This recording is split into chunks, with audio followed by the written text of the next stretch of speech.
está sempre convidando, venha. E eu falo assim, Deus nunca chama a gente pela dor. Quem escolhe pela dor somos nós, porque a gente fica rebelde, né? A gente fica ali tentando fazer a nossa vontade e demora para ir até Deus. E com isso, então, a gente tem aquele tempo de sofrimento. Deus tem necessidade nossa, que está sempre junto com a gente. Exato. Então aqui, nessa parte de esconder-se de Deus, graças a Deus que não foi possível, porque Deus buscou o homem. A atitude de Deus em buscar Adão e Eva era exatamente não para repreendê-los, mas para dizer para eles, olha, Deus nem ousou dizer isso para eles, né? Deus somente falou para eles a parte boa do que haveria de acontecer. Então Deus não amaldiçoou nem o homem e nem a Eva. Deus os procurou para dizer para eles que havia esperança. Então, Pois não? Fala. Bom, o que eu achei interessante nessa lição, Vera, que eu não sei exatamente o dia, mas o que eu achei interessante foi que quando Deus criou Eva da costela de Adão, o tempo em que eles ficaram no jardim foi pouquíssimo. Se nota pelo quê? Pelo fato de Adão ter dado o nome de Eva depois desse acontecimento. Então a gente vê que quando Deus criou os animais, o próprio Adão, quando ele foi criado, o nome dele Deus já deu o nome dele ali de Adão. Então quando ele cria os animais, ele já chama Adão e manda com que ele e pede para que ele coloque o nome nos animais. Então o nome era interessante, era importante para Deus. Então quando a Eva é criada, você vê que o tempo, baseado nisso, o tempo que eles ficam no jardim é muito curto. Por isso que Satanás vê uma oportunidade dele atacar a mulher em vez de Adão, porque Adão já era conhecedor ali de todos os animais, inclusive da serpente. Então quando ele pega a mulher sozinha no jardim, ali andando, vendo, vislumbrando da maravilha do jardim, ele vê uma oportunidade, porque ele vê que a mulher era recente, porque o nome era importante. Não tinha como eles passarem bastante tempo ali sem Adão estar se comunicando com sua mulher só através de mulher. Mulher isso, mulher aquilo. Então, quando acontece tudo isso, aí Adão vai e coloca o nome da sua esposa de Eva, né? Então isso foi um dos fatos também que fez com que a mulher tropeçasse e caísse na estratégia do inimigo, porque ela era muito recente ali no jardim. Baseado nisso, eu achei interessante isso, baseado na questão do nome que foi dado a ela. Sim. É interessante na época, significa a vida. Após Deus dá todas as consequências depois do fruto que eles comeram, tivesse comido o fruto do bem, do mal.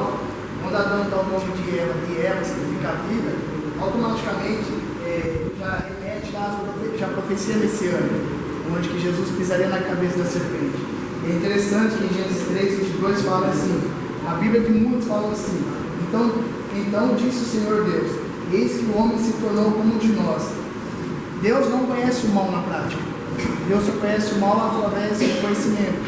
Então o mais correto seria ler, então disse o Senhor Deus, eis que o homem era como um de nós.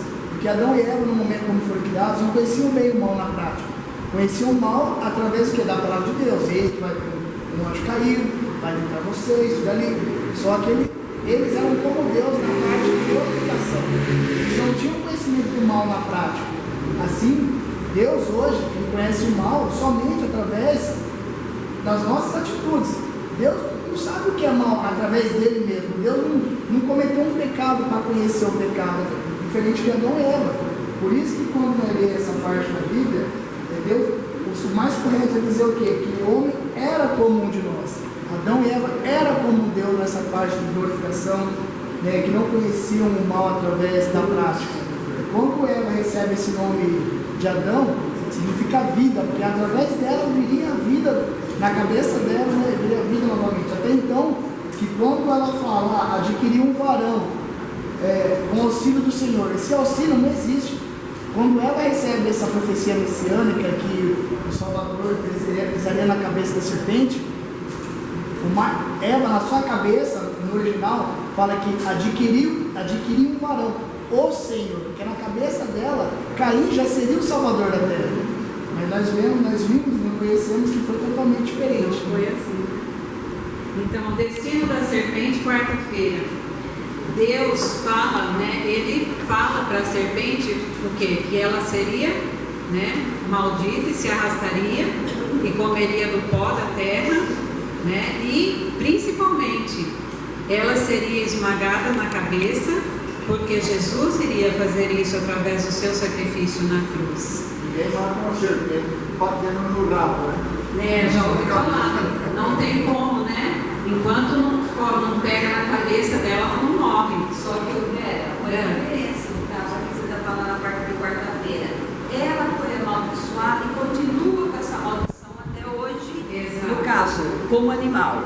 Ela é uma serpente, rasteja, tem que matá-la bater na cabeça. Só que isso aqui está falando de um animal, mas na cruz, Jesus, o que ele fez? Ele deu a salvação para o ser humano. Ele morreu na cruz, deu a esperança que o ser humano vai ser salvo, vai ter uma vida melhor. E o diabo, que é significado aqui da serpente, vai ser destruído. Então a serpente não teve bênção nenhuma, não teve nada, ela foi amaldiçoada e amaldiçoada. Mas o ser humano pecou, mas vai ter bênção, vai ter uma esperança. Exatamente, porque Deus ele proferiu a maldição para a serpente e na terra, porque a terra seria maldita, cresceriam ali os espinhos e o homem teria que lavrar a terra, cuidar dela, né, com suor, comer do pão, tudo. Eva e as mulheres, né, dariam à luz com dores, mas não foram amaldiçoados, porque Deus tem a bênção da promessa de Jesus Cristo. Então isso é importantíssimo nós termos em mente, né? Que Deus, Ele nos ama tanto que deixou o plano da salvação antes mesmo de o homem pecar. E o inimigo, ele achou que ele estaria tendo grande vitória, ele seria vencedor. Exatamente, mas foi engano, porque até quando Jesus esteve aqui, ele tentou de todas as maneiras, mas foi totalmente frustrado quando Jesus venceu a morte na cruz, né? E ressuscitou. Então, destino humano. Infelizmente, depois da queda, o homem e a mulher, eles foram expulsos do jardim, porque lá eles teriam acesso à árvore da vida, e esse não era o plano de Deus. Não era o plano de Deus que o homem vivesse essa ruína, esse pecado, por toda a eternidade. Vocês já imaginaram, irmãos? Que coisa terrível seria sem esperança, né? Então, Deus, Ele expulsou Adão e Eva como uma medida preventiva e colocou ali os anjos dele para cuidarem, para que o homem não tivesse acesso a essa árvore. Uma vez que já tenha comido do fruto proibido e o pecado entrou no mundo, então não seria para sempre. Não seria. Então, é aqui que fala, né? O solo foi amaldiçoado. O homem havia tirado, né? Aliás, o solo foi amaldiçoado de onde havia sido o homem criado. Mas como resultado ele trabalharia arduamente, mas e voltaria ao pó da terra, algo que nunca deveria ter acontecido no plano original de Deus. Nunca, mas infelizmente aconteceu.